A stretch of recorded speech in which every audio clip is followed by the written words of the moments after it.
এখানে আরেকটা প্রশ্ন, যে আমরা এই দুইটা দলিলের ভিত্তিতে এই কথাটা বললাম, মাইয়িতের উপরে যদি হজ কিংবা সওম যদি ওয়াজিব থাকে তাহলে তার পক্ষ থেকে অন্য কেউ সেটা আদায় করে দিতে পারে। এখন যদি কেউ প্রশ্ন করে, একটা প্রশ্ন হতে পারে যে এখানে তো হাদিসে যেটা জানা গেল যে দুইজনেই মহিলা এসে জিজ্ঞেস করছেন যে তারা তাদের বাবার কিংবা মায়ের পক্ষ থেকে হজ আদায় করতে পারবেন কিনা। একজনের মায়ের উপরে নজর কি ছিল, আরেকজনের বাবার উপরে হজ ওয়াজিব ছিল, ফরজ হজ ছিল, আরেকজনের নজরের মানত করছিলেন যে হজ করবেন, তো দুইটাই ওয়াজিব হজ। প্রশ্ন হতে পারে এটুকু যে এখানে তো সবাইকে সেটা আদায় করার অনুমতি তো দেয়া হয়নি, যে আপনারা এটা কোথা থেকে পেলেন যে কারো কোনো মাইয়িতের উপরে যদি হজ কিংবা সিয়াম ওয়াজিব থাকে তাহলে তার পক্ষ থেকে অন্য কেউ আদায় করে দিতে পারে। এর দলিলটা কোথায়? কারণ এই দুইটা দলিলেই আমরা দেখতেছি যে মেয়েরা এসে জিজ্ঞেস করছে তার মায়ের কিংবা বাবার হজ আদায় করতে পারবে কিনা। তো মেয়ে তো হচ্ছে সন্তান, আর সন্তানের কাজ তো হচ্ছে বাবারই কাজ। তো ওয়ান লাইসা লিল ইনসানি ইল্লা মা সাআ, আপনারা যেটা বলতেছেন এটা তো ওইটাই। কারণ ওই যেটা আমরা বললাম, ইজা মাতাল ইনসান ইনকাতা আনহু আমালুহু ইল্লা মিন সালাসিন আও ওয়ালাদুন সালিহ। ওয়ালাদুন সালিহানের বিষয়ে আমরা বলছি যে ওয়ালাদ বা সন্তান তো হচ্ছে তারই। সুতরাং এখানে তো বাইরের কারো কাজ হলো না, এটা তো নিজের কাজই হলো। তার কাজ তার সন্তানই করছে, মানে সে নিজেই করছে। কারণ সন্তান তো সন্তান বলতে সে, এবং সে বলতে তার সন্তানই হয়ে যায়।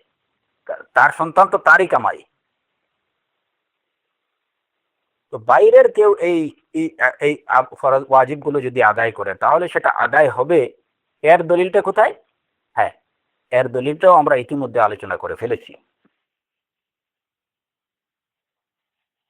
যেটা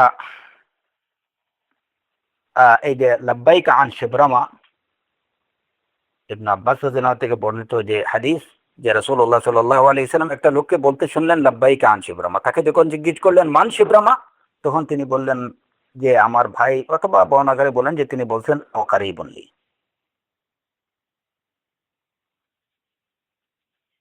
আমার ভাই, অথবা আউকারি বললি, আমার হতো এক নিকটাত্মীয়। এটা বর্ণনাকারী তার সন্দেহ ছিল যে ভাই বলছেন না কোনো নিকটাত্মীয় বলছেন।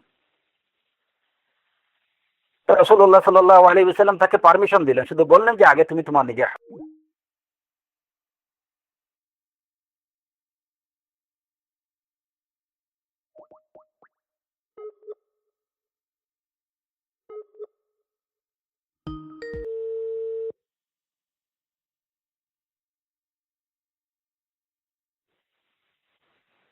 ওয়ালাইকুম না।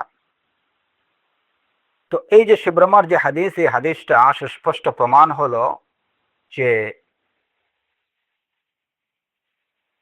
মাইয়িতের পক্ষ থেকে যিনি হজ আদায় করছেন তিনি যদি তার সন্তান নাও হন, তারপরেও তিনি আদায় করতে পারেন। শিবরামা তিনি যার পক্ষ থেকে হজ আদায় করছিলেন, ওই ওই ওই উনি তার কোনো ভাই ছিলেন না, তার কোনো বাবা, তার বাবা ছিলেন না, বরঞ্চ তার হয়তো ভাই ছিলেন কিংবা তার কোনো নিকটাত্মীয় ছিলেন। রাসূল সাল্লাল্লাহু আলাইহি সাল্লাম তার হজকে অনুমোদন দিচ্ছেন, বলছেন যে হ্যাঁ তুমি করতে পারবা, আগে তুমি তোমার হজটা করে নাও। এতে বোঝা গেল যে যদি সন্তান ছাড়াও অন্য কেউ যদি মাইয়িতের উপরে আবশ্যকীয় সেই হজটা করে দেয় তাহলে সেটা আদায় হয়ে যাবে, এবং এর দ্বারা মাইয়িত উপকৃত হবে।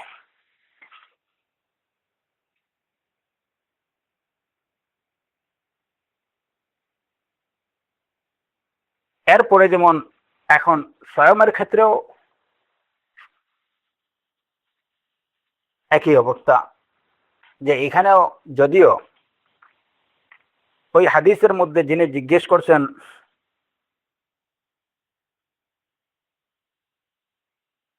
আহ ওই হাদিসের মধ্যে রাসূলুল্লাহ সাল্লাল্লাহু আলাইহি ওয়াসাল্লাম বলছেন মান মাতা ওয়া আলাইহি সিয়ামুন সামা আনহু ওয়ালিয়ুহু, সামা আনহু ওয়ালিয়ুহু, তার ওয়ালি, তার ওয়ারিশ এটা আদায় করতে হবে। ওয়ারিশ কেবল যে সন্তান হয় এরকম কোনো কথা না, ভাই, বোন, মা, অন্য কেউ হতে পারে, পরিবারের অন্য সদস্যরাও হতে পারে। অতএব যদি তার ওয়ারিশ সন্তান ছাড়া অন্য কেউ যদি এটা আদায় করে দেয় তাহলে সেটা আদায় হয়ে যাবে। সামা আনহু ওয়ালিয়ুহু, ওয়ালি শুধুমাত্র ভাই সন্তানকে বলা হয় না, মধ্যে সবাই আছে, যারা উত্তরাধিকারী হবে সবাই আছে।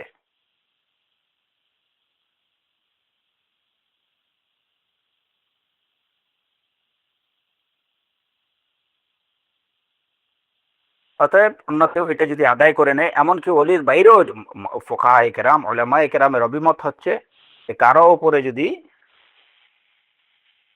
ওয়াজিব কোনো সিয়াম থাকে এবং এই অবস্থায় সে এটা আদায় না করে মারা যায়, তাহলে তার পক্ষ থেকে যদি তার অন্য কোনো দিনই ভাই সেটা আদায় করে নেয় তাহলে সেটা আদায় হয়ে যাবে। যদিও এটা আদায় করা তার ওয়ারিসদের জন্য, সর্বাগ্রে এটা আদায় করা তার ওয়ারিসদের জন্য উচিত। কিন্তু যদি তারা না করে অন্য কেউ যদি অন্য কোনো দিনী ভাই দিনী বোন সেটা আদায় করে দেয় তাহলে এর দ্বারা মাইয়িত উপকৃত হবেন। এখন কথা হচ্ছে যে ওয়াজিবাতের বিষয়ে, যদি মাইয়িতের উপরে কোনো ওয়াজিব কর্ম থেকে থাকে যেটা তিনি সম্পাদন না করে মারা যান এবং তার পক্ষ থেকে কেউ যদি ওইটা আদায় করে দেয় তাহলে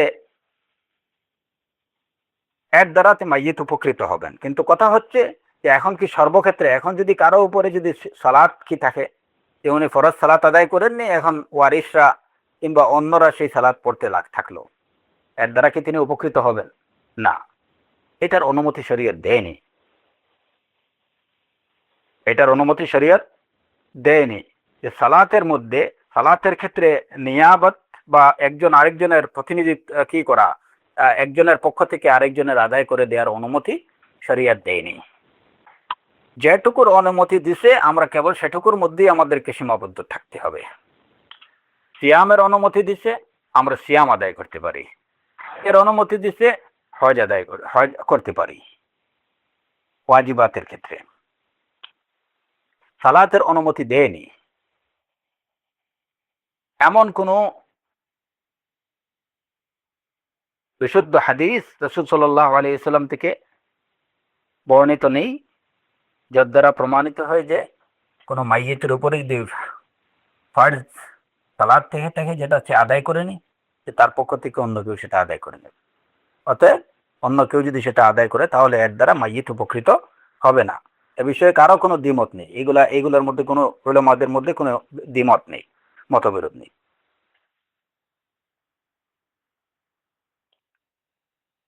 এবার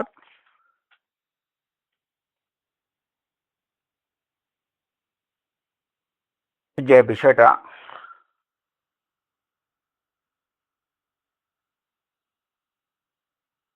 যে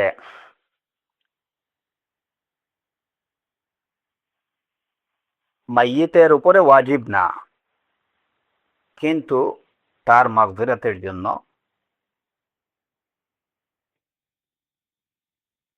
কিংবা তার মর্যাদা বৃদ্ধির জন্য জীবিতরা যদি কোনো আমল করেন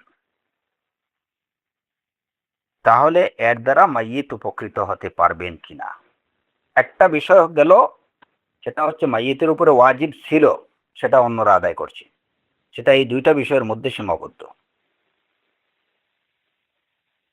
কিংবা এই হাদিস থেকে আরেকটা বিষয় জানা যায় যে মাইয়িতের উপরে যদি কোনো কারো মাইয়িতের কাছে মানে মাইয়িত কারো থেকে নিয়েছিল, লোন নিয়েছিল, সেটা সে আদায় করেনি, অবশ্যই তার ওয়ারিশরা সেটা আদায় করবে। কিংবা তার পক্ষ থেকে অন্য কেউ যদি সেটা আদায় করে দেয় তাহলে সেটা আদায় হয়ে যাবে। ওই যে এটাও রাসূল সাল্লাল্লাহু আলাইহি ওয়াসাল্লামের এই হাদিসের মধ্যে এটা অন্তর্ভুক্ত আছে। আর আইতি লাউ কানা আলা উম্মিকি দাইনুন আকুনতি কাদিয়াতুহু, যদি তোমার মায়ের উপরে দাইন থাকে, লোন থাকে, তাহলে তুমি যদি সেটা আদায় করতে তাহলে কি সেটা সেটা আদায় হতো না? উকদুল্লাহ ফাল্লাহু আহাক্কু বিল ওয়াফা। তাহলে এখান থেকে বোঝা গেল যে মাইয়িতের উপরে যদি দাইন থাকে, ঋণ থাকে, তাহলে এবং তার পক্ষ থেকে সেটা যদি তার ওয়ারিসিনরা কিংবা তার অন্য কেউ যদি সেটা আদায় করে দেয় তাহলে আদায় হয়ে যাবে এবং এর দ্বারা মাইয়িত উপকৃত হবে। এখন আসা গেল যে মূল বিষয়, যেটা মূল বিষয়ের আরেকটা আরেকটা পার্ট, এবং আসলে এটি হচ্ছে এই আলোচনার মানে মূল উদ্দেশ্য, যে মাইয়িতের উপরে ওয়াজিব না, ফরজ না, তার কেবল তার রুহের মাগফিরাতের জন্য, কিংবা তার শান্তি কবরে তার শান্তি লাভের জন্য, কিংবা তার মর্যাদা বৃদ্ধির জন্য জীবিতরা যদি কোনো আমল করে, তাহলে এর দ্বারা মাইয়িত উপকৃত হতে পারবেন কিনা।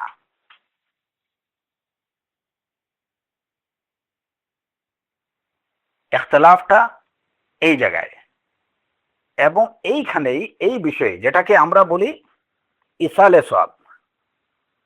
আমাদের বাংলাদেশে কোনো কোনো এলাকায় এটাকে ইসালে সওয়াব বলে, এটাকে আবার কেউ কেউ সওয়াব রেসানি বলেন, আবার কেউ কেউ এই যে সওয়াব বক্সাই দেওয়ার কথা বলেন। এই পরিভাষাগুলোই ব্যবহৃত হয়, ইসালে সওয়াব, সওয়াব রেসানি, সওয়াব বক্সাই দেয়া, এগুলাই মানে মাইয়েতকে ওইটার সওয়াব দেয়া, মাইয়েতের দ্বারা উপকৃত হন কিনা। ইখতিলাফ, মূল ইখতিলাফটা এই জায়গায়। এবং এই ইখতিলাফের সূত্রপাত হচ্ছে ওই আয়াতের ভিত্তিতে, ওয়া আল্লাইসা লিল ইনসানি ইল্লা মা সাআ লাহা মা কাসাবাত ওয়া আলাইহা মা কাসাবাত হাল তুজজাউনা ইল্লা বিমা কুনতুম তা'মালুন ইযা মাতাল ইনসানু ইনকাতা আনহু আমালুহু ইযা মাতাল ইনসান ইনকাতা আমালুহু ইল্লা মিন সালাত। একদিকে এই আয়াত এবং এই হাদিসগুলো, অন্যদিকে ওই আয়াত রব্বানা গফির লানা ওয়া লিইখওয়ানিনা আল্লাযীনা সাবাকুনা বিল ঈমান, যেখানে রাসূলুল্লাহ কোরআনে কারীমে আল্লাহ আযজা ওয়া জাল্লা এই দোয়া শিখিয়ে দিয়েছেন যে যারা ঈমান নিয়ে চলে গেছেন তাদের জন্য মাগফিরাতের দোয়া করা। যে হাদিসে বলা হয়েছে যে 40 জন লোক যারা শিরিক করেননি আল্লাহর সাথে, তারা যদি কারোর জন্য কারো জানাজায় শরিক হয়, তাহলে তাদের শাফাআত ওই লোকের ক্ষেত্রে কবুল করা হবে। যেখানে রাসূলুল্লাহ সাল্লাল্লাহু আলাইহি ওয়াসাল্লাম একজন সাহাবীর জন্য দোয়া করলেন, সেখানে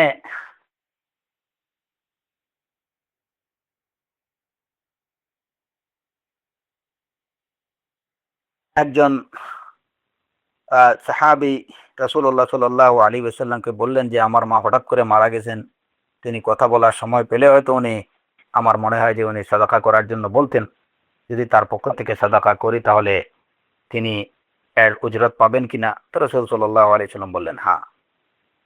এই হাদিসগুলো দ্বারা এবং কোরআনে কারীমের এই আয়াত,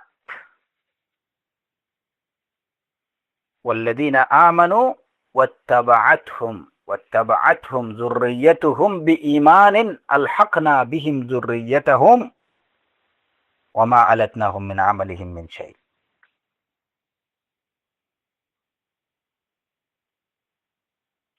এই আয়াত দ্বারা বোঝা যায় যে একজন অন্যজনের আমল দ্বারা উপকৃত হতে পারবে, আর প্রথমোক্ত আয়াত এবং হাদিস দ্বারা বোঝা যায় যে উপকৃত হতে পারবে না। ইখতিলাফটা এই জায়গাতেই। এখন যারা বলেন যে হাদিসে যে যে বিষয়গুলা, যেমন ওই যে হজ এবং সিয়ামের ছাড়া, কিংবা হ্যাঁ, এখানে আরেকটা বিষয় আমরা আরেকটু কি করে নেই বোঝার জন্য, এই বিষয়টাকে আমরা আগে বলে নেই যে কয়েকটা বিষয় যারা এই এই এই আয়াত বা এই হাদিসগুলোকে সামনে নিয়ে দুই ভাগে বিভক্ত হয়েছেন, যে না জীবিতদের আমল দ্বারা মৃতরা উপকৃত হবেন না, এবং কেউ কেউ বলছেন যে মৃতদের আমল দ্বারা উপকৃত হতে পারেন। বিপক্ষেরই দলিল আছে। আচ্ছা, যারা বলছেন যে হতে পারবেন না, তারাও কিন্তু দুই একটা বিষয়কে এখান থেকে আলাদা করছেন, যে না এই বিষয়গুলোতে উপকৃত হতে পারবে। সেটা কি?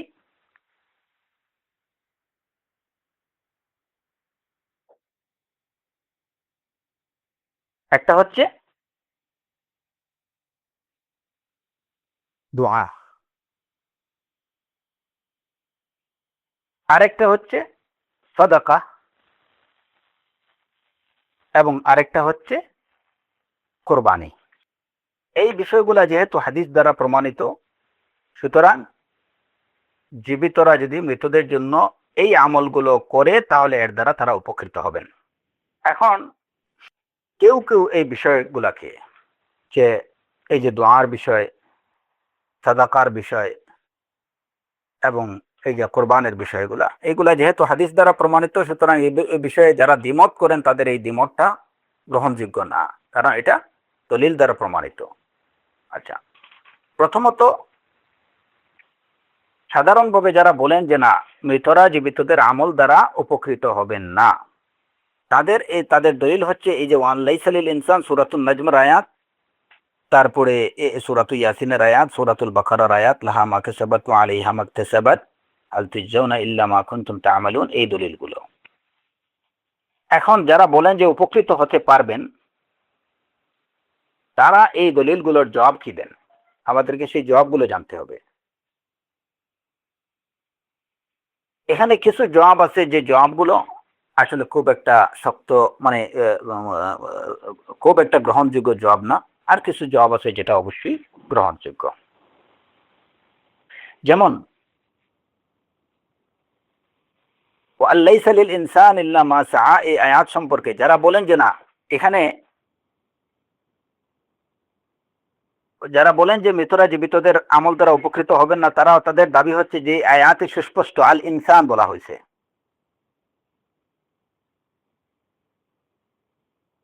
সুতরাং কোনো মানুষ, কেউ কারো অন্যের আমল দ্বারা উপকৃত হতে পারবে না।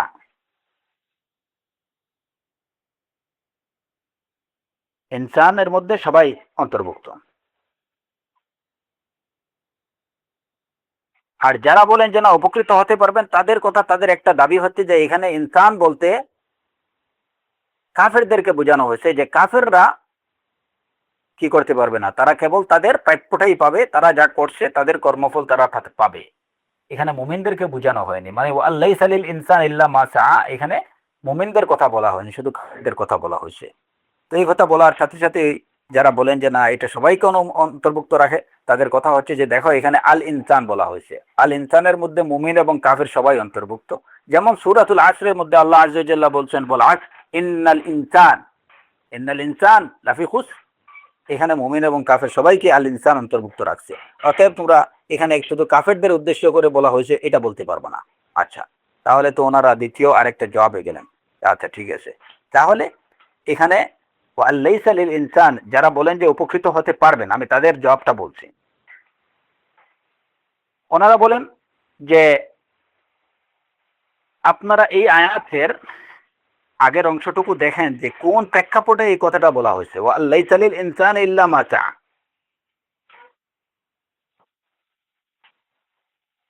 এই আয়াতের আগের অংশটুকু যদি দেখা যায়, যে এখানে দেখা যায় আল্লাহ আযজা ওয়া জাল্লা বলছেন, আম লাম ইউনাব্বা বিমা ফি সুহুফি মূসা ওয়া ইব্রাহিম আল্লাযী ওয়াফা আল্লা তাজিরু ওয়াজিরাতুন উযরা উখরা ওয়া আল্লাইসা লিল ইনসানি ইল্লা মা সাআ। এই আয়াতের প্রেক্ষাপটটা কি, যে এর আগে আল্লাহ আযজা ওয়া জাল্লা বলছেন যে তাকে কি অবগত করা হয়নি মুসা আলাইহিস সালাম, মুসার সাহিফার মধ্যে কি ছিল, মুসার কিতাবে কি ছিল, এটা কি তাকে অবগত করা হয়নি? তাকে কি অবগত করা হয়নি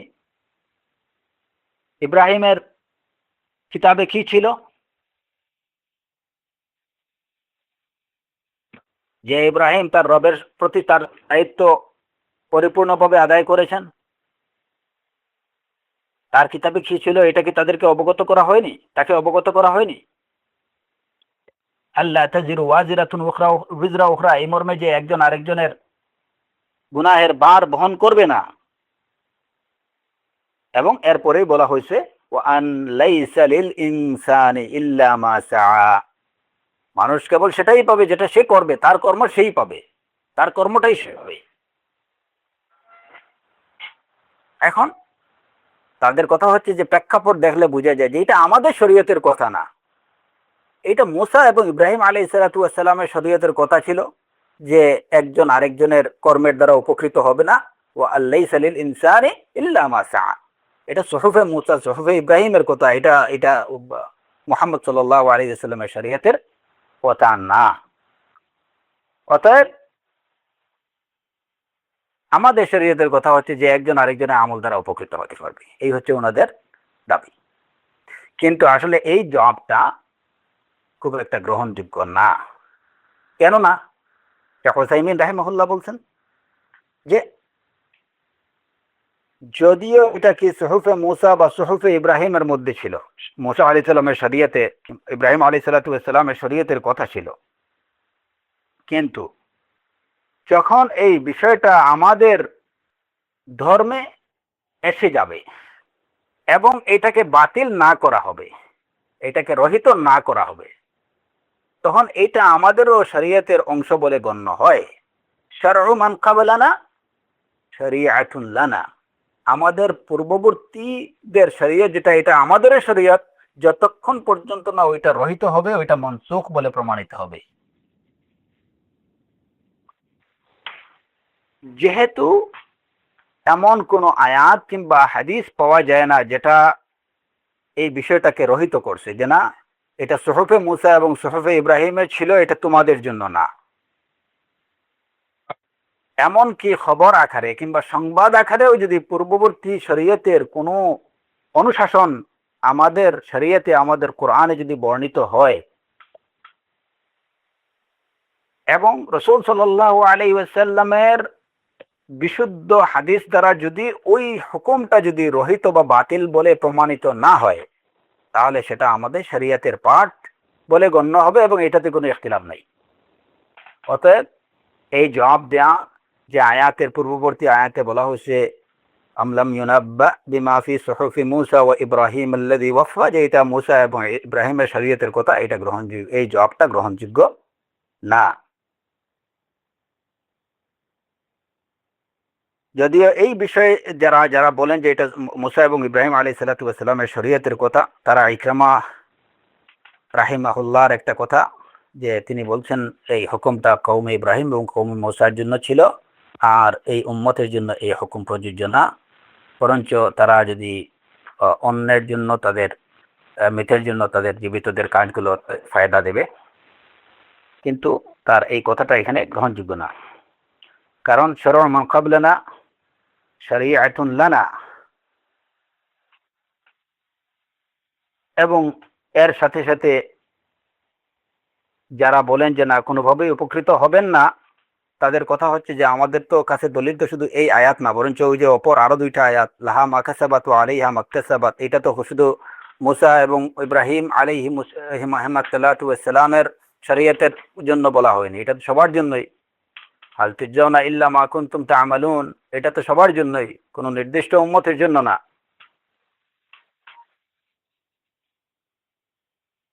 তো এই দুইটা গেল, দুইটা জব। প্রথমত ওনারা বলছেন আল ইনসান বলতে শুধু মুমিন, কাফের, শুধু কাফেরদেরকে বোঝানো হয়েছে, এই জবটাও গ্রহণযোগ্য না। এবং এই যে আরেকটা জব দিলেন, এই জবটাও গ্রহণযোগ্য না।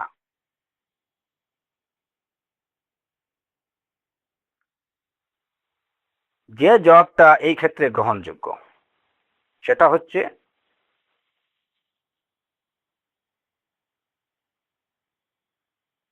আরেক, এখানে আরেকটা জব ওনারা দেন যে এই আয়াতটা মনসুখ, এই আয়াতটা মনসুখ, ওয়া লাইসা লিল ইনসানি ইল্লা মা সা, এই আয়াতটা মনসুখ হয়ে গেছে, রহিত হয়ে গেছে। কিসের দ্বারা রহিত হয়েছে? ওনারা বলেন এই যে পরবর্তী সূরাতুত তুরের ওই আয়াত, ওয়াল্লাযীনা আমানু ওয়াত্তাবা'আতহুম যুররিয়্যাতুহুম বিঈমানিন আলহাকনা বিহিম যুররিয়্যাতাহুম ওয়া মা আলাতনাহুম মিন আমালিহিম মিন শাই, এই আয়াত দ্বারা পূর্ববর্তী আয়াত ওয়া লাইসা লিল ইনসানি ইল্লা মা সা, এটা মনসুখ হয়ে গেছে। এখন এই জবটা এটাও গ্রহণযোগ্য না।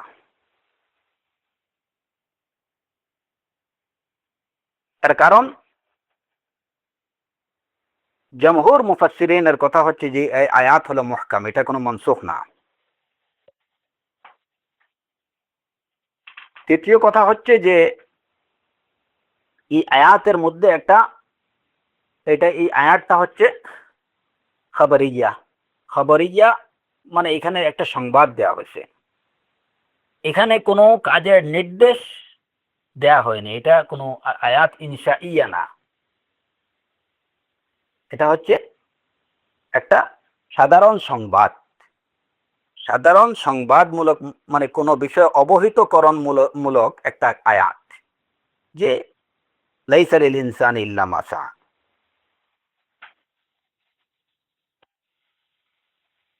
এবং এটা এটা একটা মূলনীতি জেনে রাখবেন যে সংবাদবাহী বা সংবাদ প্রদানকারী যে আয়াতগুলোর মধ্যে খবর রয়েছে, সংবাদ দেয়া হয়েছে, সাধারণভাবে কোনো বিষয় অবগত করা হয়েছে, সেই আয়াতগুলো সাধারণত মনসুখ হয় না।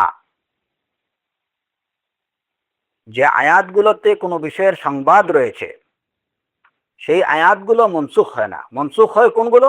যেমন কোনো আয়াতে কোনো হুকুম ছিল, সেই হুকুমটা পরবর্তী আরেকটা হুকুম দ্বারা সেটা মনসুখ হতে পারে, কিন্তু সংবাদবাহী কোনো আয়াত মনসুখ হয় না।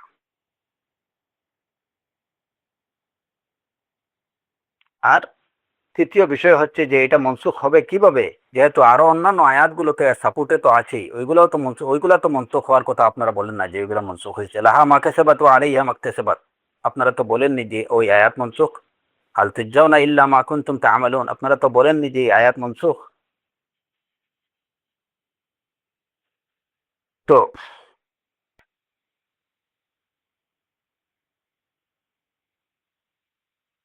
এখন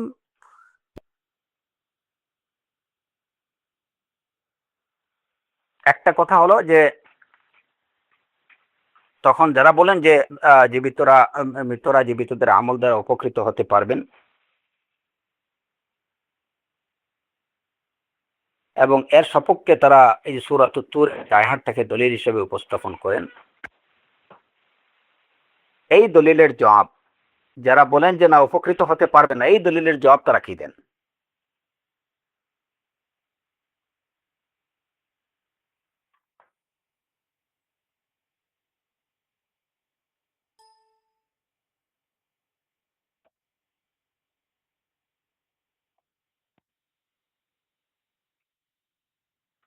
এই দলিলের জবাব তারা বলেন যে এখানে তাখসিস বা'দা তামিম, তাখসিস বা'দা তামিম।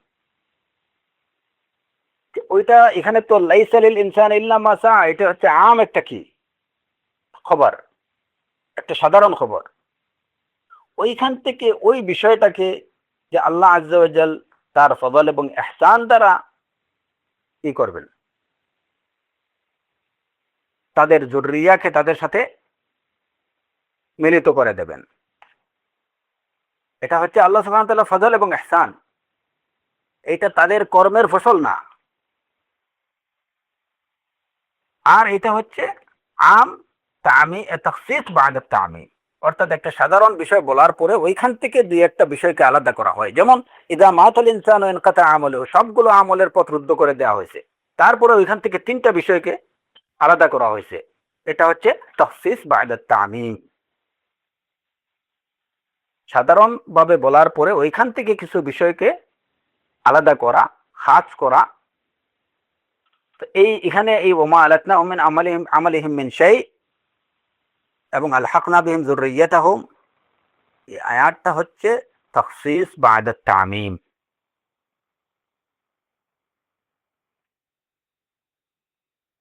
আচ্ছা, তো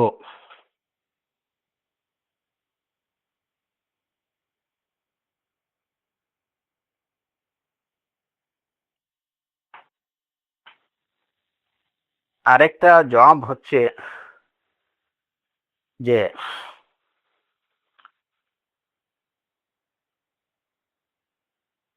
এখানে যেটা ইমাম কুরতুবী রাহিমাহুল্লাহ এটা উল্লেখ করছেন যে ওয়াল্লাইসা লিল ইনসানি ইল্লা মা সা, এই কথাটা কেবলমাত্র মন্দ আমলের ক্ষেত্রে প্রযোজ্য। এই কথাটা কেবলমাত্র মন্দ আমলের ক্ষেত্রে প্রযোজ্য। আপনারা পয়েন্টগুলো খেয়াল রাখবেন ইনশাআল্লাহ। তাহলে এই যে বিষয়, কারণ আমি বিস্তারিত এই বিষয়গুলোতে যতটুকু পারি আলোচনা করতেছি এই কারণে, ইসালে সওয়াব কিংবা সওয়াব রেসানি এই বিষয় নিয়ে, এই বিষয়টা আমাদের সমাজে বহুলভাবে প্রচলিত, এবং এটা নিয়ে এই হুকমের উপরে ভিত্তি করে অনেকগুলো বিদআহ, অনেকগুলো কুপ্রথা আমাদের সমাজে বিদ্যমান। এগুলোর মোকাবেলা করতে গেলেই আপনাদের অনেকগুলো প্রশ্নের সম্মুখীন হতে হবে। এর জন্য নিজেদের দলিল এবং প্রতিপক্ষের দলিলের জবাব এবং আপনাদের দলিলের উপরে যে সংশয়গুলো বা যে প্রশ্নগুলো আসবে সেই প্রশ্নগুলোর কাজ মোটামুটি ভাবে জানা থাকতে হবে। এবং এটাই হচ্ছে আমাদের হাতিয়ার। বাতিলকে, যে কোনো বাতিলই হোক না কেন, সেটাকে মোকাবেলার জন্য আমাদের কাছে সবচেয়ে কার্যকর অস্ত্র হচ্ছে আল ইলম। মিছিল করে, মিটিং করে, র্যালি করে, আন্দোলন করে বাতিলকে মোকাবেলা করা যাবে না। এবং বাতিলকে মোকাবেলার পথ পদ্ধতি এগুলো না। বিশেষ করে দ্বীনের ক্ষেত্রে, দ্বীনের বিষয়ে যে ফিতনাগুলো বা দ্বীনের নামে যে বাতিলগুলো আমাদের সমাজে অনুপ্রবেশ করে আছে, সেগুলোকে দূর করার জন্য, সেগুলোকে কার্যকরভাবে মোকাবেলা করার জন্য, প্রতিহত করার জন্য একমাত্র উপায় হচ্ছে আল ইলমুস সাহিহ, আল ইলমুস সাহিহ, বিশুদ্ধ জ্ঞান, বিল আদিল্লাতিস সাহিহা, বিশুদ্ধ প্রমাণ। এটাই হচ্ছে মূল অস্ত্র। তাহলে দেখবেন যে সে বাতিল যত বড় হোক না কেন, আপনার সামনে চুপসে যাবে বিইজনিল্লাহি তাআলা, এবং হক প্রতিষ্ঠিত হয়ে যাবে। এর জন্য যেটা আমাদের দরকার, যে আমরা অবশ্যই, যে আমি এই কথাটা, এই আকীদা পোষণ করছি, এটা করছি, আমি এটা কেন করছি, অবশ্যই আমার সেই বিষয়টা জানতে হবে।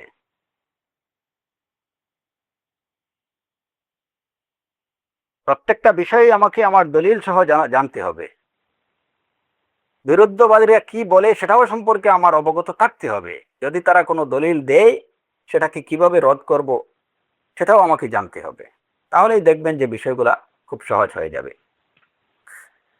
তো এই কারণেই এতগুলো বিস্তারিত বিষয় আলোচনা করা। আমি জানি যে হয়তো বিষয়গুলো আপনাদের কাছে বেশ কঠিন মনে হতে পারে, তবে ইনশাআল্লাহ এগুলা একসময় আশা করছি আপনাদের হয়তো কাজে আসতে পারে বিইজনিল্লাহি তাআলা। তো চতুর্থ যে জবাব, যেটা ইমাম কুরতুবী রাহিমাহুল্লাহ বলছেন যে আল্লাইসা লিল ইনসানি ইল্লা মা সাআহ, এখানে শুধুমাত্র বদ আমলগুলো বা অসৎ কর্মগুলোকে বোঝানো হয়েছে। যে মানুষ নিজে যে অসৎ কর্মগুলো করবে, কেবল সে ওইগুলার প্রতিফলই ভোগ করবে, যেটা আল্লাহ তাজিরু ওয়াজিরাতুন উজরা এই আয়াতে বলা হয়েছে। এবং এই পরিপ্রেক্ষিতে তিনি একটা হাদিস, সহিহ মুসলিমে বর্ণিত একটা হাদিসে উপস্থাপন করছেন, আবু হুরায়রা রাদিয়াল্লাহু আনহু থেকে বর্ণিত হাদিস, যেখানে রাসূলুল্লাহ সাল্লাল্লাহু আলাইহি ওয়াসাল্লাম বলছেন, আল্লাহ আযজা ওয়া জাল্লা বলছেন হাদিসে কুদসি, ইযা হাম্মা আবদি বিসাইয়্যাতিন ফালা তাকতুবুহা আনহু ফাইন আমিলাহা ফাকতুবুহা সাইয়্যাতান ওয়া ইযা হাম্মা বিহাসানাতিন ফালাম ইয়ামালহা ফাকতুবুহা হাসানাতান ফাইন আমালুহা ফাইন আমিলাহা ফাকতুবুহা আশরান ফাইন আমিলাহা ফাকতুবুহা আশরান। আল্লাহ আযজা ওয়া জাল্লা বলছেন যে আমার বান্দা যখন কোনো খারাপ কাজ করতে চায়,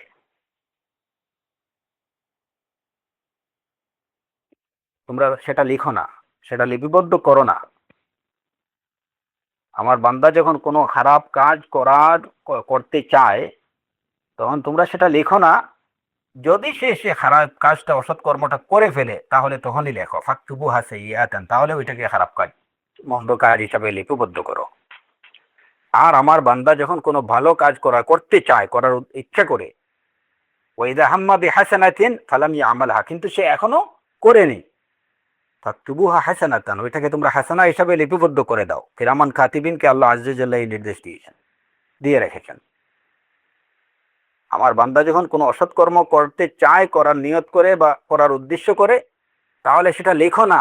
যদি সে ওই কাজটা বাস্তবায়িত করে ফেলে ওই সৎ কর্মটা, তাহলে তখন এটাকে সাইয়্যিআ হিসাবে লিপিবদ্ধ করো। আমার বান্দা যখন কোনো ভালো কাজ করতে চায় কিন্তু তখনও করেনি, কিন্তু তোমরা সেটাকে ভালো কাজ হিসেবে লিপিবদ্ধ করে দাও। আর যদি ওই ভালো কাজটা যখন সে এক্সিকিউট করে ফেলবে, পাইন আমিলাহা, তখন তোমরা কি ফাকতুবুহা আশরান, ওইটাকে 10 গুণ বাড়িয়ে লিখো। সাহিহ মুসলিমের হাদিস। তো এই হাদিসকে সামনে রেখে ইমাম কুরতুবী রাহিমাহুল্লাহ উনি বলছেন যে এখানে ওয়ালাইসা লিল ইনসানি ইল্লা মা সা, মানে মন্দ কাজ যেগুলো মানুষ করবে, সে নিজে যে মন্দ কাজগুলো করবে ওইগুলোরই প্রতিফল সে লাভ করবে, এর বাইরে কিছু কোনো মন্দ কাজের প্রতিফল সে বুক করবে না। আয়াতে এটা বলা হয়েছে, কিন্তু ভালো কাজের কথা বলা হয়নি। সুতরাং কেউ যদি অন্যের জন্য, একজন মাইয়েতের জন্য যদি জীবিত কেউ ভালো কাজ করে, তাহলে এর দ্বারা সে বেনিফিটেড হতে পারে। তো এই যে কথাটা, এই কথাটাও ইমাম কুরতুবী রাহিমাহুল্লাহর এটাও খুব একটা গ্রহণযোগ্য না। এটা খুব একটা গ্রহণযোগ্য না এই কারণ তিনি এই যে এখানে লাইসা লিল ইনসানি ইল্লা মা সাআ, এখান থেকে উনি বললেন যে এটা কেবলমাত্র আমলে সাইয়্যিআর কথা বলা হয়েছে। এটার দলিল কোথায়?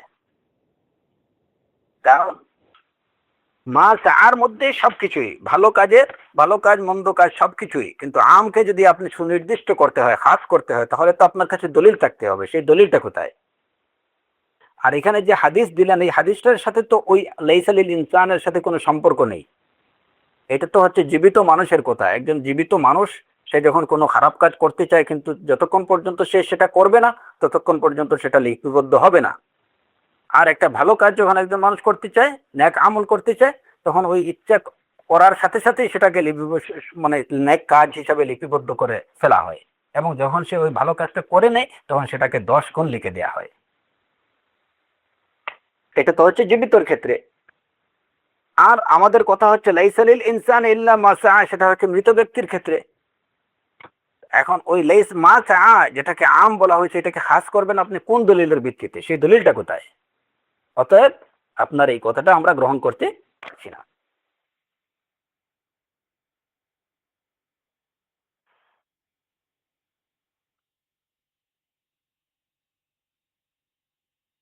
তো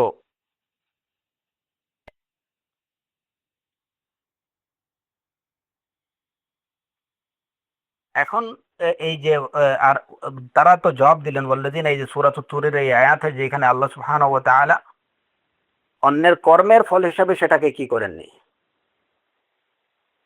তার যুররিয়াগুলোকে তার সাথে মিলিয়ে দেননি, বরঞ্চ এটা আল্লাহ সুবহানাহু ওয়া তাআলা তার ফজল এবং ইহসান দ্বারা সেটা করেছেন। এটা আল্লাহর ফজল এবং ইহসান।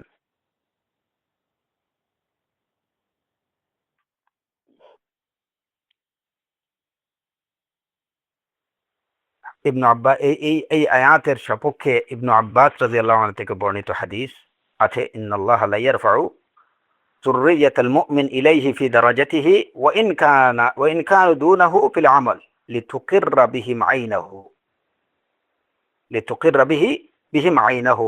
তারপরে ইবনু আব্বাস রাদিয়াল্লাহু আনহু এই আয়াত তিলাওয়াত করেন, ওয়াল্লাযিনা আমানু ওয়াত্তাবাআতুহুম যুররিয়াতুহুম, যে মুমিনদের যে সন্তান সন্ততিদেরকে আল্লাহ সুবহানাহু ওয়া তাআলা তাদের মর্যাদা বাড়িয়ে দেবেন, এবং তাদের তাদের পিতামাতার সাথে তাদেরকে মিলিয়ে দেবেন, যদিও তারা আমলের ক্ষেত্রে তাদের নিচে হয়ে থাকে। এবং এই কাজটা আল্লাহ করবেন কেন? লিতুকিররা বিহিম আইনাহু, যাতে করে তাদেরকে দেখে, সন্তান সন্ততিদেরকে দেখে তাদের চোখ প্রশান্ত হয়। এরপরে ইবনে আব্বাস এই আয়াত তিলাওয়াত করেন। তো এখানে তাদের মুমিনদেরকে তাদের সুখকে প্রশান্ত করার জন্য তাদেরকে নিয়ামত হিসাবে তাদের জরুরিয়াগুলোকে তাদের সাথে মিলিয়ে দেবেন, যদিও তাদের আমল কম বা তাদের নিচু পর্যায়ে অবস্থান করবে, তাদের মর্যাদা হবে তাদের থেকে কম। কিন্তু আল্লাহ সুবহানাহু ওয়া তাআলা তার ফজল এবং করমে এদের মর্যাদাকে বাড়িয়ে ওদের সাথে মিলিত করে দেবেন। এটা আল্লাহর ইহসান। এখন এখানে এই আয়াতে আরেকটা ছোট্ট একটা প্রশ্ন আছে। আলহাকনা বিহিম যুররিয়াতাহুম, যুররিয়া বলতে আমরা স্বাভাবিকভাবে আমরা সাধারণত কি বুঝি? সন্তান সন্ততিদেরকে বুঝি। তাহলে এই আয়াত দ্বারা কি বোঝা গেল? যে বাবা মা যদি বাবা মার সৎকর্মশীল হন এবং তারা যদি জান্নাতের উঁচু পর্যায়ে থাকেন, তাহলে তাদের সন্তান সন্ততিরা যদি নেককার হয়ে থাকে, মুমিন হয়ে থাকে, তাহলে তাদেরকে আল্লাহ সুবহানাহু ওয়া তাআলা একটু প্রমোশন দিয়ে তাদের সাথে মিলাই দেবেন।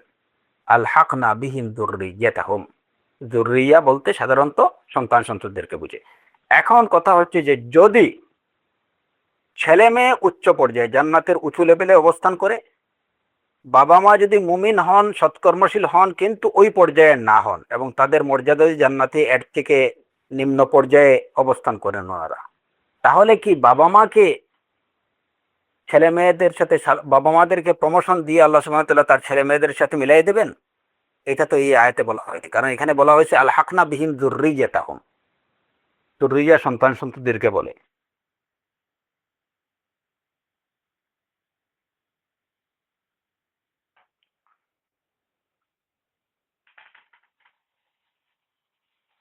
এর কি হলো? এই প্রশ্নের জবাবে আমরা বলবো যে হ্যাঁ, এখানে বাবা মাকে যেভাবে ছেলে সন্তানদের সাথে মেলানো হবে, ঠিক তেমনি ভাবে ছেলে সন্তানদেরকেও বাবা মার সাথে মেলানো হবে। আবার বাবা মাকেও যদি ছেলে মেয়েরা যদি উপরের মর্যাদায় থাকে, তাহলে বাবা মাকে তাদের সাথে মিলিয়ে দেয়া হবে। আলহাকনা বিহিম, এখানে শুধুমাত্র সন্তান সন্ততি বোঝানো হয়নি, কারণ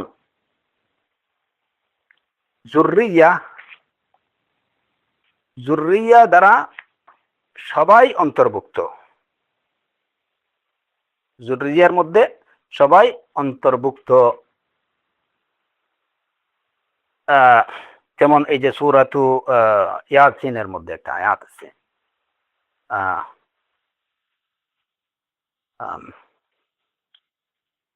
সূরাতু ইয়াসিনের আয়াত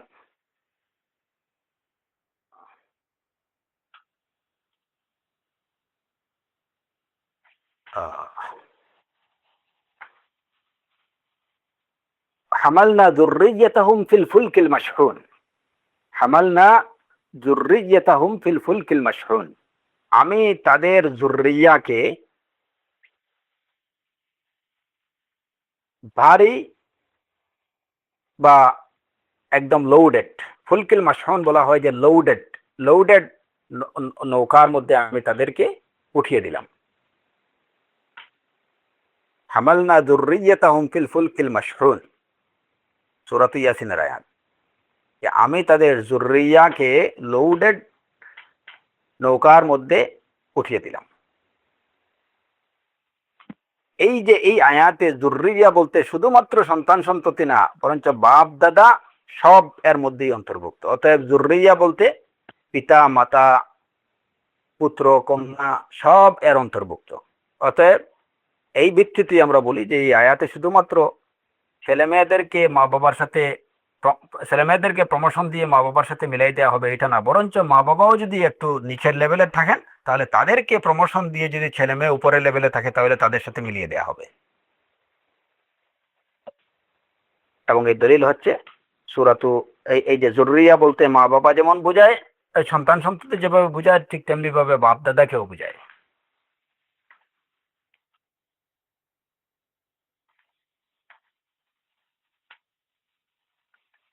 এর পরে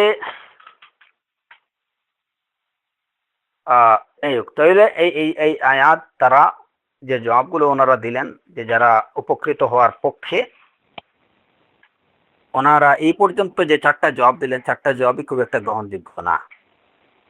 সর্বশেষ জবাব যেটা, এবং যেটা আমাদের উলামায়ে কেরাম, জমহুর উলামায়ে কেরাম, ফুকাহায়ে কেরাম, মুহাদ্দিসিনরা যে জবাব দিয়েছেন, এবং যেটা সর্বত গ্রহণযোগ্য, সেটা হচ্ছে যে ওয়ান লাইসা লিল ইনসানি ইল্লা মা সাআ। এই আয়াতে আল্লাহ আযজা ওয়া জাল এটুকু বলছেন যে মানুষ সে তার কর্মের, সে মালিক হবে কিসের? সে তার কর্মের মালিক হবে, তার নিজস্ব কর্মের মালিক সে হবে। লিল ইনসান, এই যে লাম লিত তামলিক, লাম লিত তামলিক যেটা মালিকানা বোঝায়, নিজে যে আমল করছে ওইটার মালিক সে, ওইটার অধিকারী সে। আরেকজন, আমি আমার সালাত আদায় করছি, সুতরাং আমার সালাতের মালিক আমার মৃত দাদা হবেন না, আমার মৃত দাদি হবেন না, আমার নানা নানি, মৃত নানা নানি কেউ আমার সালাতের, আমার সিয়ামের, আমার হাজের, আমার কুরবানের মালিক ওনারা হবেন না। এটার অধিকারী আমি। মালিকানাকে নিষেধ করা হয়েছে, কিন্তু এইটুকু বলা হয়নি, এখানে এটা নিষেধ করা হয়নি যে অন্যের আমলের দ্বারা, জীবিত কারো আমলের দ্বারা মৃতরা উপকৃত হতে পারবেন না, এটা নিষেধ করা হয়নি।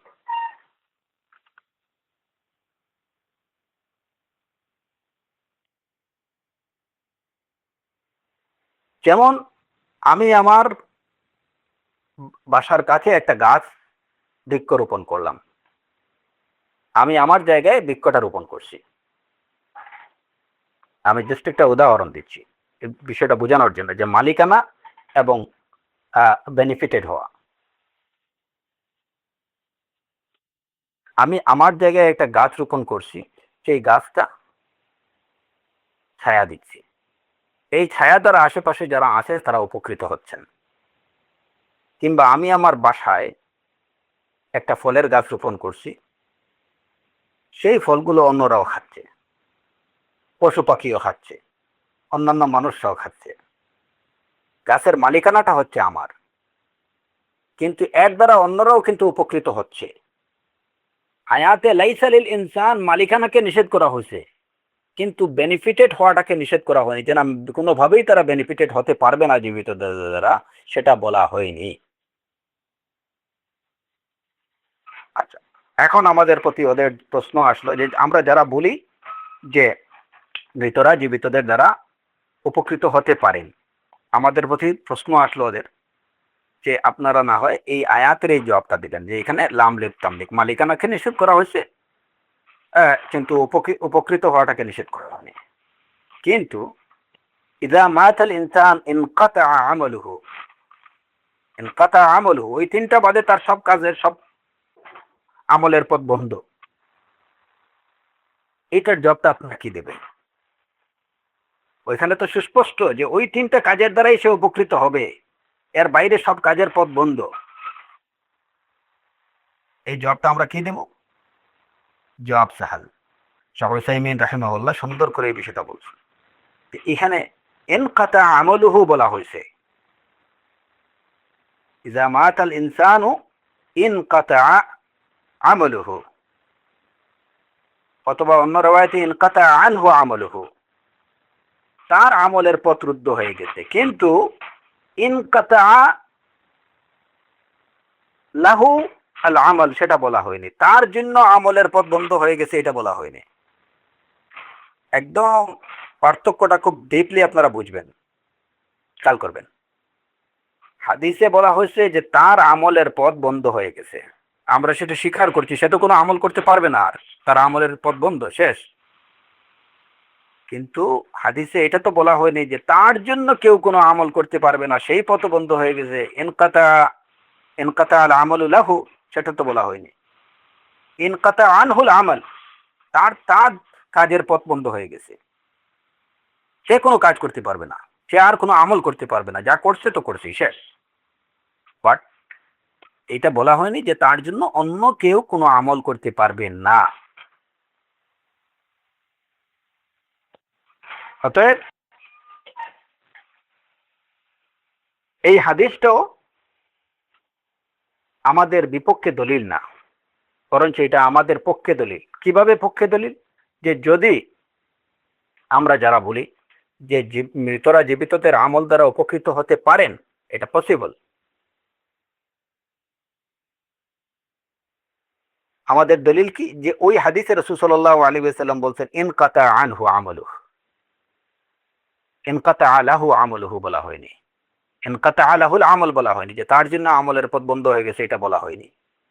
আয়াতের মধ্যে লাইসা লিল ইনসান বলা হয়েছে ইল্লা মা শাআ, কিন্তু সওয়াবুল আমাল কে নিষেধ করা হয়নি।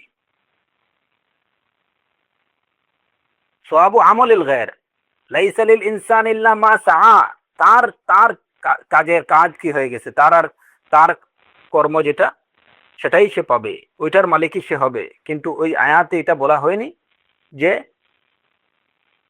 সে অন্যের আমলের দ্বারা উপকৃত হতে পারবে না, কিংবা অন্যের আমলের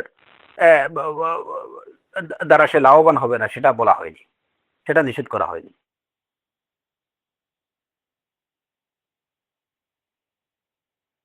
আমল গাইরিহি লাহু, অন্য কেউ যদি তার জন্য আমল করে তাহলে সেটা তার কোনো কাজে আসবে না, আয়াতের মধ্যে এই কথা বলা হয়নি।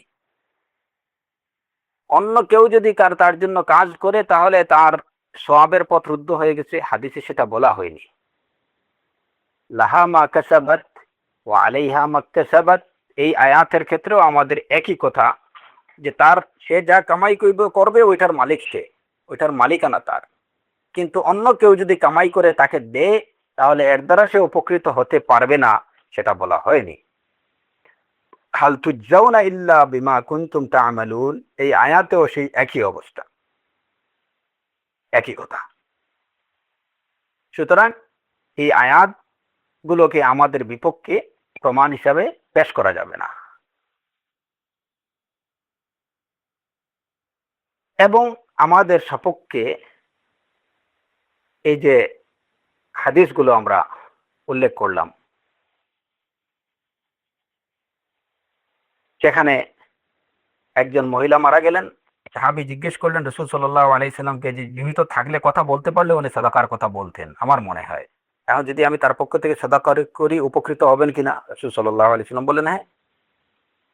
তাহলে বোঝা গেল যে উপকৃত হতে পারেন। তো এখানে যে প্রশ্নগুলো, যে তারা প্রশ্ন করতে পারেন যে এটা তো হচ্ছে সন্তানের কাজ, যেটা আমরা আগেই জবাব দিয়েছি, এটা হচ্ছে সন্তানের কাজ, আর সন্তানের কাজ তো নিজের কাজ বলেই গণ্য, কারণ সন্তান তো নিজেরই কামাই। তো এটা এই এই তাদের এই প্রশ্নটাও জবাব আমরা দিয়েছি, যে ওই যে শিবরামার পক্ষে যে যিনি হজ করছিলেন, তিনি তো শিবরামার কোনো ছেলে ছেলে ছিলেন না, তিনি তিনি তিনি শিবরামা ওই লোকের ছেলে ছিলেন না, হয়তো তার ভাই কিংবা তার কোনো নিকট আত্মীয়। তারপরে যেমন রাসূল সাল্লাল্লাহু আলাইহি ওয়াসাল্লাম যে ইল্লাতটা বা যে কারণটা দর্শাইছেন, বা যে যে যে কিটা দিচ্ছেন, উদাহরণটা দিচ্ছেন, যে তুমি যদি তোমার মায়ের পক্ষ থেকে যদি কোনো দায়ন আদায় করো তাহলে কি সেটা আদায় হবে না? এখন দেখা যায় যে এই বিষয়ে তো আপনারা যারা বলেন যে মৃতরা জীবিতদের আমল দ্বারা উপকৃত হতে পারবেন না, আপনারা যারা এই দাবি করেন, আপনারা তো এটা স্বীকার করেন যে একজন মৃতের পক্ষ থেকে যদি অন্য কেউ তার দায়নটা আদায় করে দেয় তাহলে সে দায়ন আদায় হয়ে যাবে, তার লোনটা আদায় হয়ে যাবে এবং সে পানিশমেন্ট থেকে মুক্তি পাবে।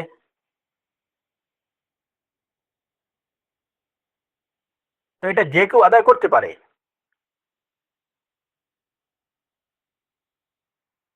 কোরআনে কারীমের এই আয়াত রব্বানা ইগফির লানা ওয়া লিইখওয়ানিনা আল্লাযীনা সাবাকুনা বিল ঈমান, এখন মুহাজিরুন আনসার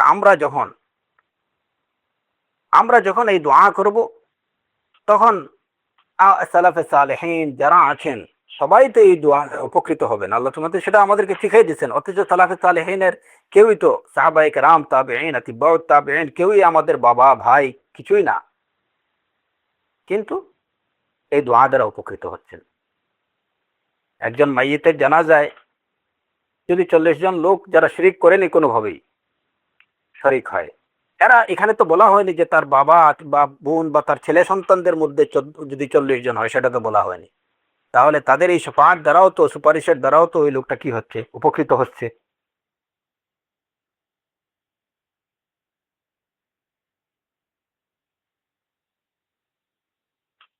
আর সন্তানের ক্ষেত্রে যারা বলেন যে না, এই উপকৃত হওয়া কেবল সন্তানদের মধ্যেই সীমাবদ্ধ, আমরা তাদের প্রতি এই জবাবগুলো দেব যে কেবলমাত্র সন্তানই যদি তার পিতামাতার জন্য এই কাজটুকু করে তাহলে উপকৃত হবেন, এই কথাটুকু যারা বলবেন আমরা তাদেরকে বলবো যে তাহলে শিবরামা উনি কি ছিলেন? রাব্বানা ইগফির লানা ওয়া লিইখওয়ানিনা আল্লাযীনা সাবাকুনা বিল ঈমান। এই যে আমরা দোয়া করতেছি, যারা আগে মারা গেছেন সবাই তো আমাদের বাবা চাচা না।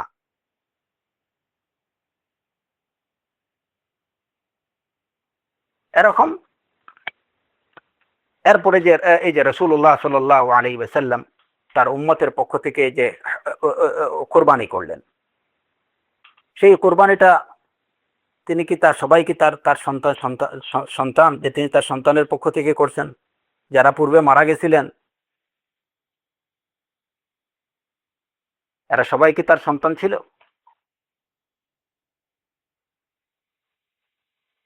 এই এই হাদিসগুলো প্রমাণ করে এটুকু যে মাইয়িত জীবিতদের আমলের দ্বারা উপকৃত হতে পারেন,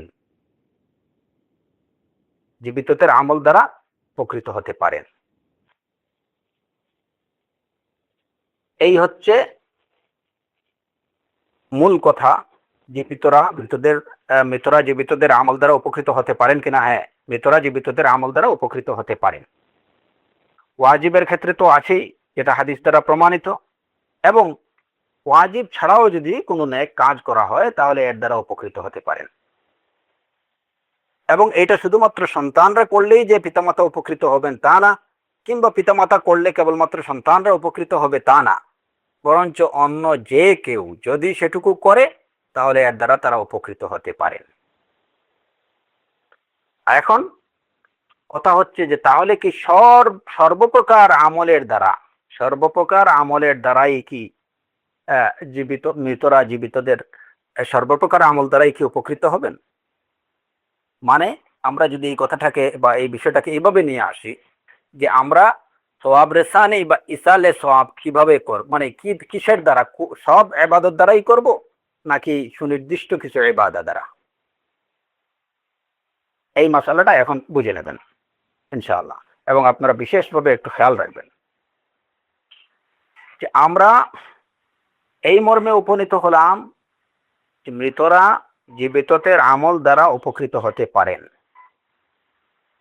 দলিলের ভিত্তিতে আমরা এই সিদ্ধান্তে উপনীত হলাম।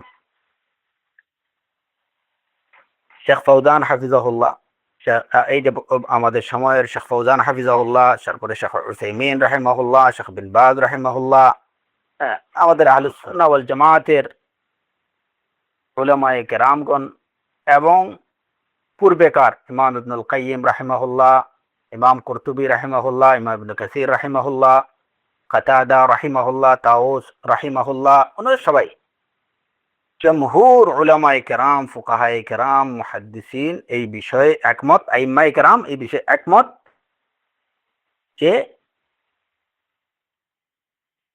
মৃতরা জীবিতদের আমল দ্বারা উপকৃত হতে পারেন।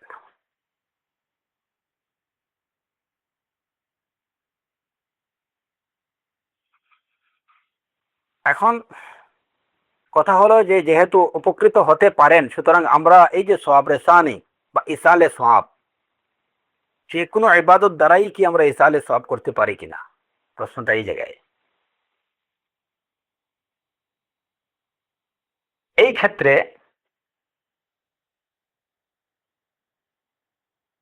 উলামা ও আহলে সুন্নাহ ওয়াল জামাতের কথা হলো যে যেহেতু আমরা মৃতদের জন্য তাদের সওয়াব পৌঁছানোর জন্য যে কাজটা করতেছি ইবাদতের নিয়তে এবং তাদের সওয়াব লাভের জন্য, যেহেতু এই বিষয়টা হচ্ছে ইবাদা, এই বিষয়টা হচ্ছে ইবাদা, অতএব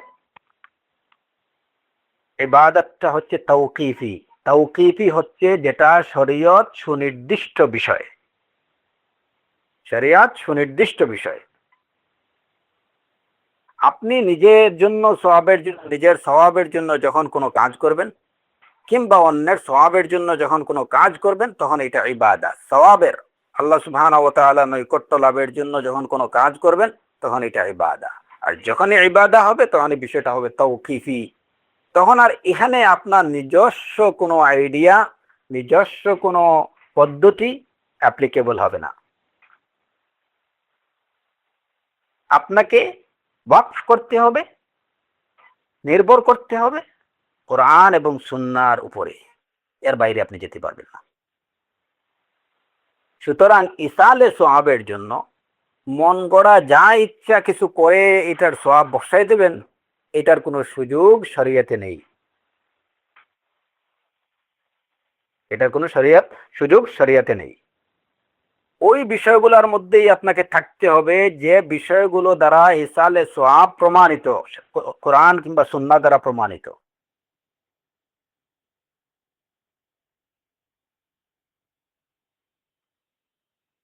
যে কাজগুলো মৃতদের জন্য, মৃতদের সোয়াব লাভের জন্য বা মৃতদের উপকারের জন্য যে কাজগুলো করা সুন্নাহ দ্বারা প্রমাণিত, আপনি কেবল সেই সব কাজ দ্বারা সোয়াব রেসানি করতে পারেন, ইসালে সোয়াব করতে পারেন, সেই কাজগুলোর সোয়াব আপনি বসাই দিতে পারেন।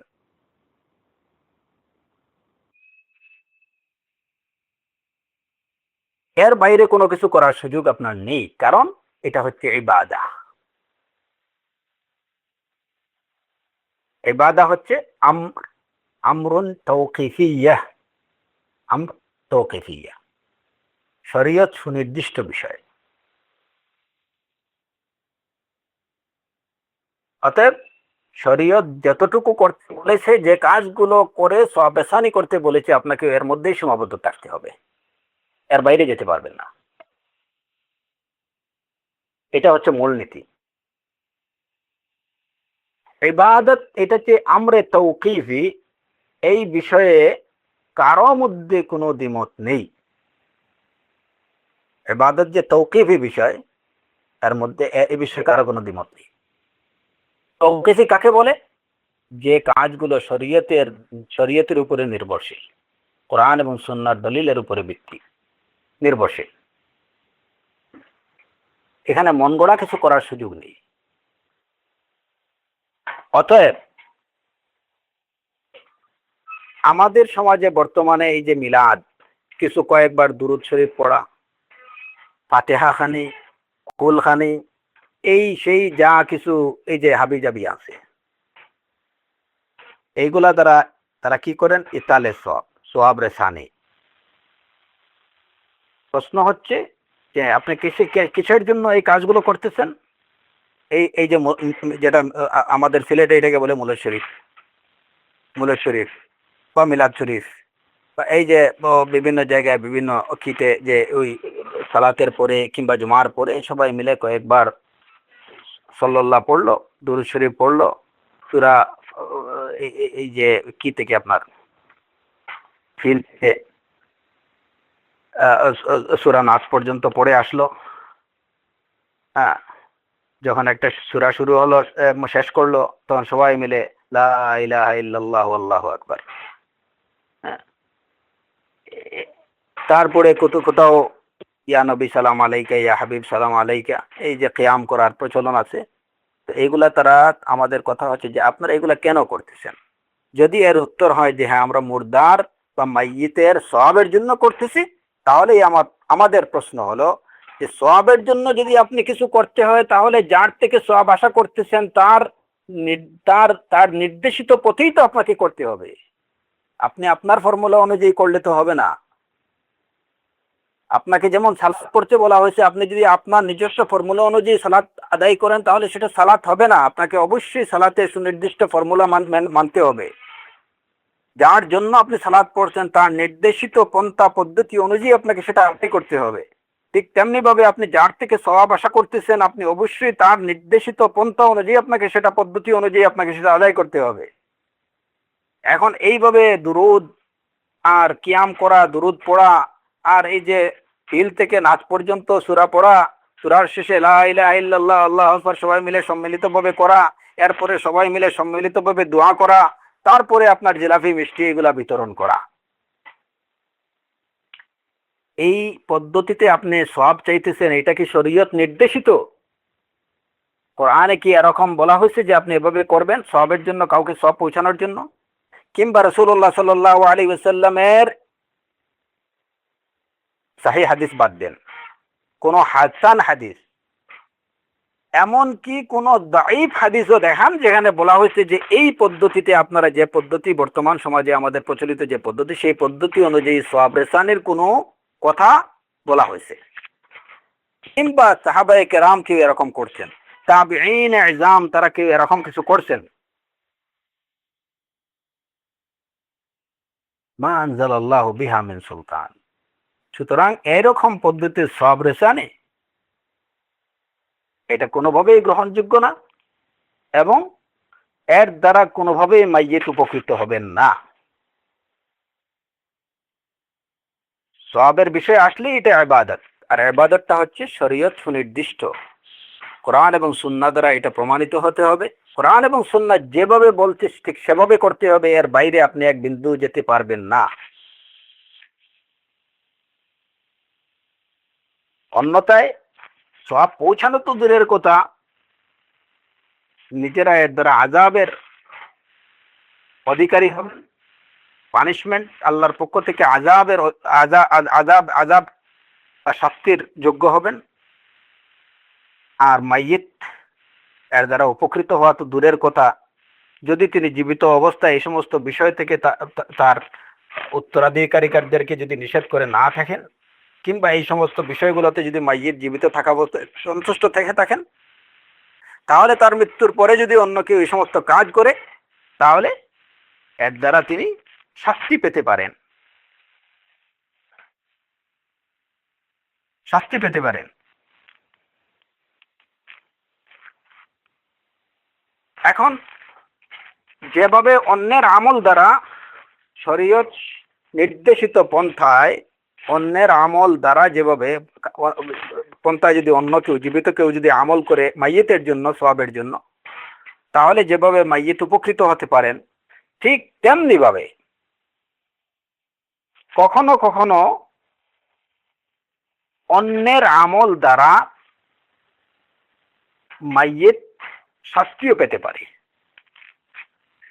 কথা বলার সাথে সাথে অবশ্যই অনেকের মনে এই প্রশ্ন আসবে, আল্লাহ তাজিরু ওয়াজিরাতুন উইজরা উখরা, কোরআনে কারীমে আল্লাহ আযজা ওয়াজাল্লাহ বলছেন যে একজনের গুনাহের দায় আরেকজনের উপরে বর্তাবে না। তাহলে এই কথা আমরা কিভাবে বললাম যে জীবিতদের কাজের কারণে, নাফরমানের কারণে, অসৎকর্মের কারণে কখনো কখনো মৃতরা তাদের মাইয়িতরাও আযাবের সম্মুখীন হতে পারে? এটা কিভাবে বললাম?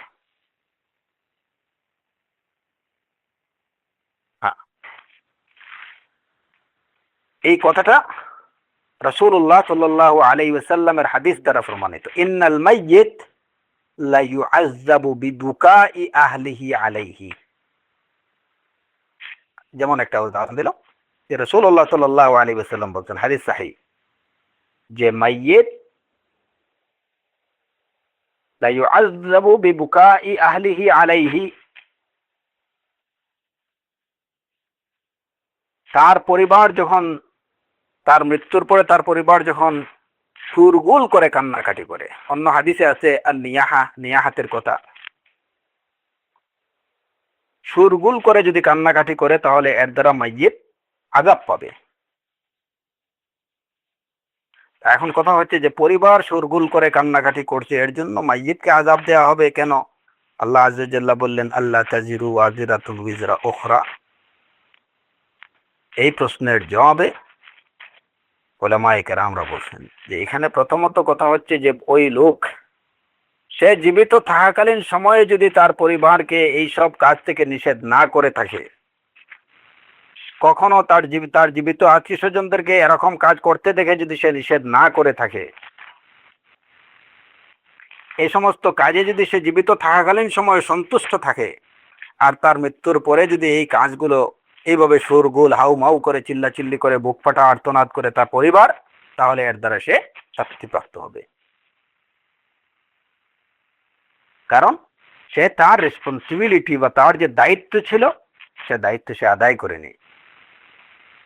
কিন্তু যদি সে নিষেধ করে যেয়ে থাকে, তার জীবিত অবস্থায় সে এই সমস্ত কাজ থেকে নিষেধ করছে, কিন্তু তার পরিবার সে কথা শুনেনি, তার মৃত্যুর পরে তারা ওই ওই সমস্ত শোরগোল কান্নাকাটি হাউমাউ উপ্পাটা আর্তনাদ করতেছে, তাহলে এর জন্য তা সে শাস্তি পাবে না, কারণ সে তার দায়িত্ব আদায় করছে।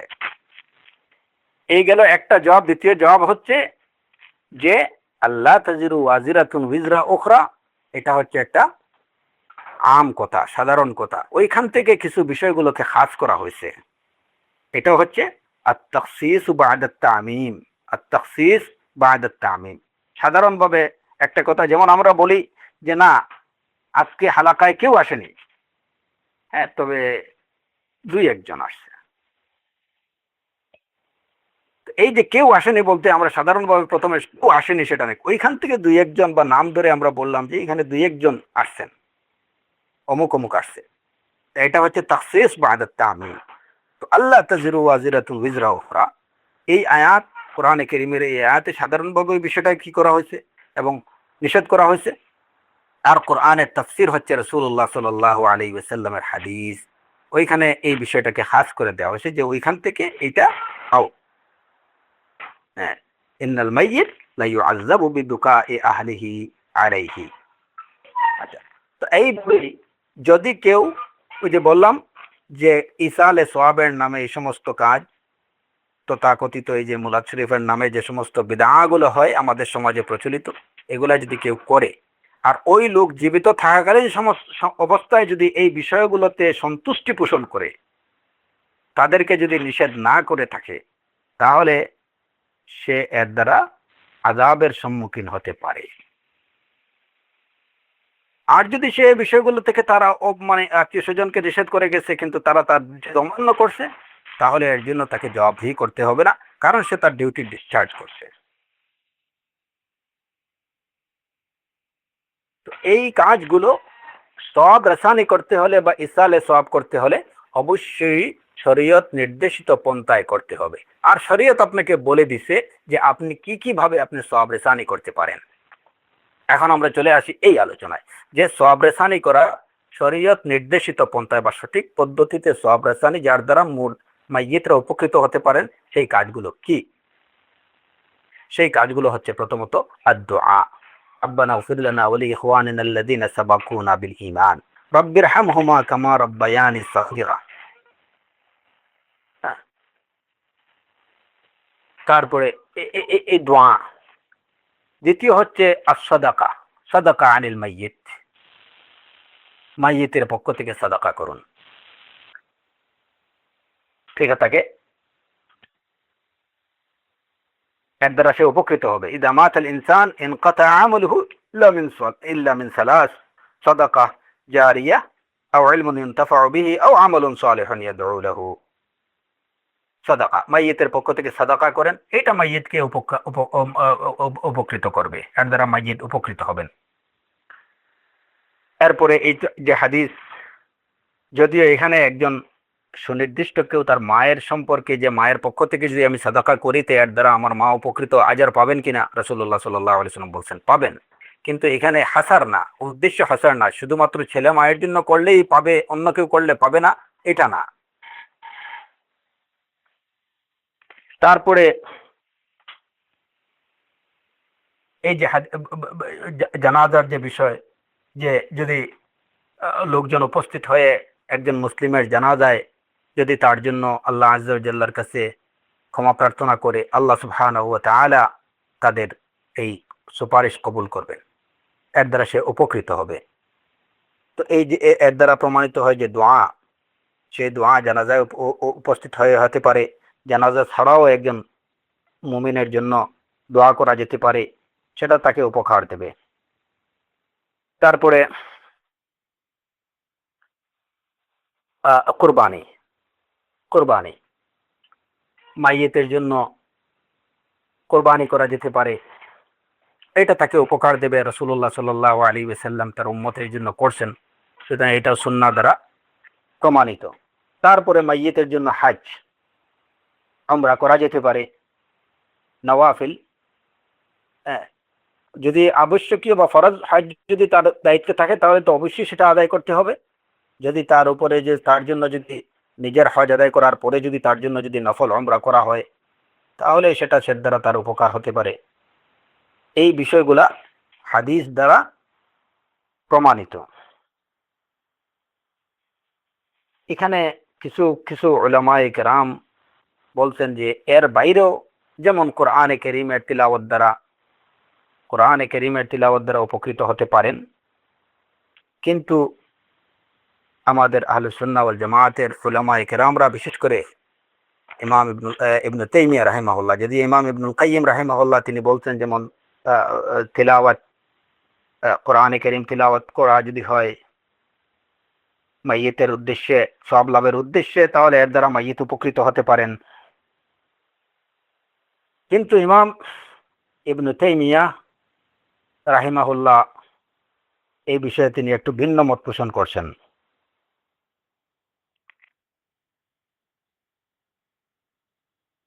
তার কথা হচ্ছে যে যে বিষয়গুলো দ্বারা ইসালে সওয়াব করা প্রমাণিত, সুন্নাতে প্রমাণিত, আমরা এর বাইরে মোটেও যাব না। এখন কোরআনে কারীম তিলাওয়াত করে এইভাবে বসায় দেয়া, এর সওয়াব বসায় দেয়া, এটা যেহেতু সালাফ থেকে এটা মানকুল না, মাসুর না, সুতরাং আমরা সেটা করব না। কিংবা নফল মাইয়িতের জন্য নফল রোজা রাখা, এটাও কিন্তু কিনা মানকুল না, যে সালাফরা এভাবে করছেন। যদি এরকম কিছু হতো তাহলে অবশ্যই সাহাবায়ে কেরাম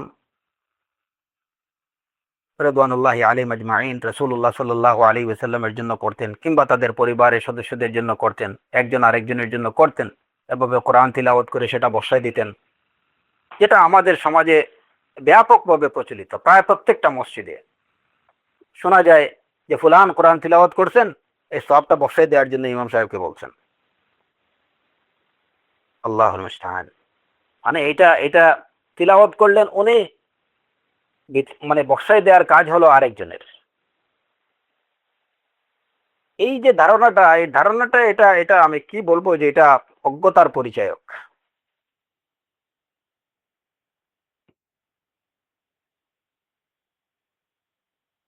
এটা একটা চরম অজ্ঞতার পরিচায়ক।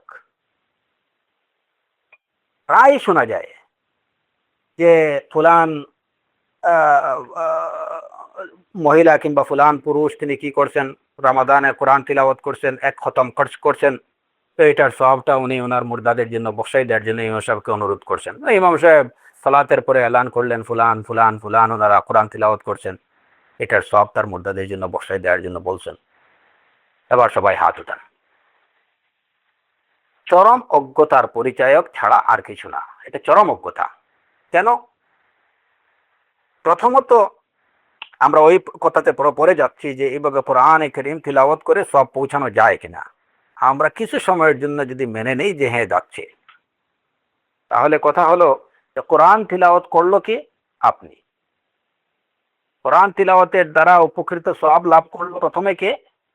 আপনি। এখন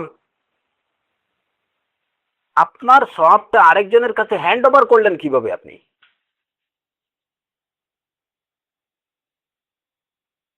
এটা তো স্থূল কোনো বিষয় না যে আপনি ওই ব্যাগটা আমার কাছে বা লাগেজটা আমার কাছে উঠাই দিলেন, যে নেন এটার মধ্যে যা আছে ওইখানে লোকজন যারা আছে তাদেরকে পৌঁছায় দেন, তাদের মধ্যে বিতরণ করে দেন। এটা তো লাড্ডু না ভাই, এটা তো সওয়াব, আনসিন বিষয়, যেটা আপনার মধ্যে এবং আল্লাহ আজ্জা ওয়া জাল্লার মধ্যে। তারপরে যে আপনি আসলে এটা দ্বারা সওয়াব পাইছেন কিনা, আপনার হাতে লাড্ডু আসছে কিনা, সেটাও তো আপনি জানেন না।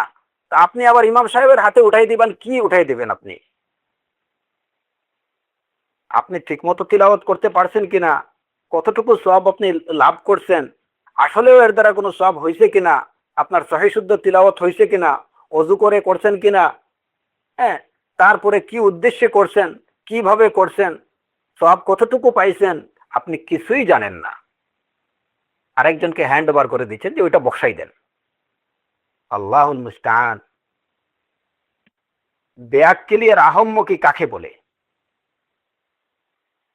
আচ্ছা, আবার অনেক সময় এই যে বসাই দেওয়ার জন্য সাথে কিছু টাকা পয়সাও দেয়া হয়। আমরা এই বিষয়ে বিস্তারিত আলোচনাতে যাব ইনশাআল্লাহ।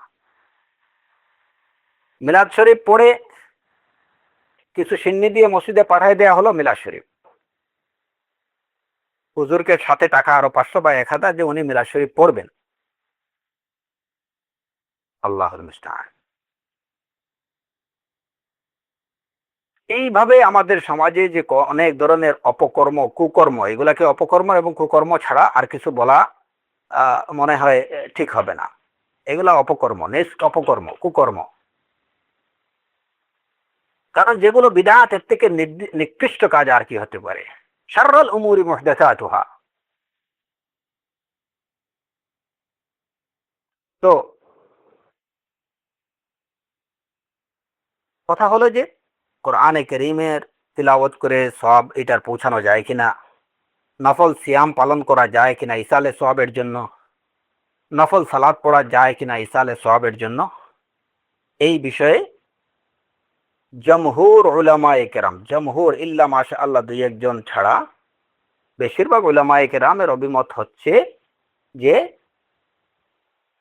এই ক্ষেত্রে শরীয়ত নির্দেশিত বিষয়গুলোর মধ্যেই আমাদেরকে সীমাবদ্ধ থাকতে হবে। কারণ বাকিগুলোর দ্বারা সওয়াব রেসানি করা যায় কিনা এটা প্রমাণিত না। সুতরাং যে বিষয় জানি না ওইটা দ্বারা সওয়াব রেসানি করব কিভাবে, যে ওইটা দ্বারা আসলে সওয়াব হয় কিনা বা ওইটা করা শরীয়ত অনুমোদন করে কিনা, যেহেতু এই বিষয়ে কোনো প্রমাণ নেই, সুতরাং আমরা ওই বিষয়ে যাব না। যেগুলো দ্বারা সওয়াব রেসানি করা প্রমাণিত আমরা কেবল সেগুলোতেই করব। কোরআনে করিম, বিশেষ করে কোরআনে করিম দ্বারা, কোরআনে করিমের তিলাওয়াত দ্বারা সওয়াব রেসানি করা যায় কিনা এই বিষয়ে উলামায়ে কেরামদের পক্ষে এবং বিপক্ষে কিছু কথা আছে। কেউ বলছেন যে এই ক্ষেত্রে জমহুরের বেশিরভাগ, এই কথাটাও খেয়াল রাখবেন, জমহুর উলামায়ে কেরামের বিশেষ করে কোরআনে করিমের তিলাওয়াতের দ্বারা মুর্দারকে সওয়াব রেসানি করা, জমহুর উলামায়ে কেরামের অভিমত হচ্ছে যে এটাকে আমরা বিদআত বলবো না। এটাকে আমরা বিদআত বলবো না, যে এটা করা হারাম সেটা আমরা বলবো না। কিন্তু এভাবে না করাটা উত্তম। কারণ কি? দলিল নেই। না করাটা উত্তম এই কারণে যে দলিল নেই। কিন্তু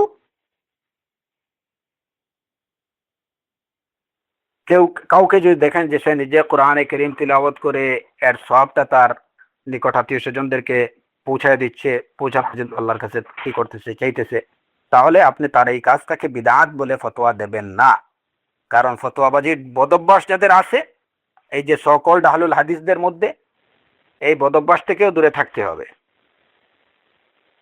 সীমালঙ্ঘন করা যাবে না ফতোয়ার ক্ষেত্রে। ইনসাফ, দলিল ভিত্তিক কথা বলতে হবে, নতুবা এর জন্য জবাবদিহি করতে হবে আল্লাহ সুবহানাহু ওয়া তাআলার কাছে। উলামায়ে কেরামরা বলছেন যে আমরা এটাকে বিদআত বলবো না। সুতরাং এটাকে বিদআত বলার অধিকার কারো নেই। শেখুল ইসলাম ইবনে তাইমিয়া রাহিমাহুল্লাহ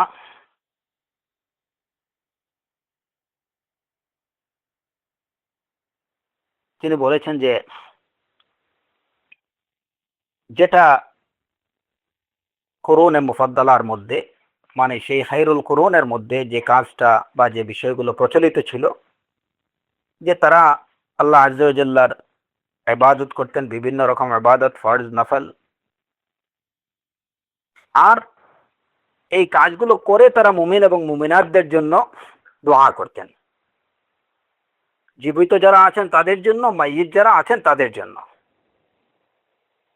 সালাফদের কারো এই অভ্যাস ছিল না যে তারা কি করতেন, নফল সালাত পড়তেন, নফল সিয়াম রাখতেন, নফল হজ করতেন, অথবা কোরআনে কারীম তিলাওয়াত করে এটা হাদিয়া করতেন, মানে এটা সওয়াব পৌঁছে দিতেন তাদের মাইয়িতের জন্য, বা বিশেষ কারোর জন্য। এরকম এই প্রচলনগুলো সালাফদের মধ্যে ছিল না।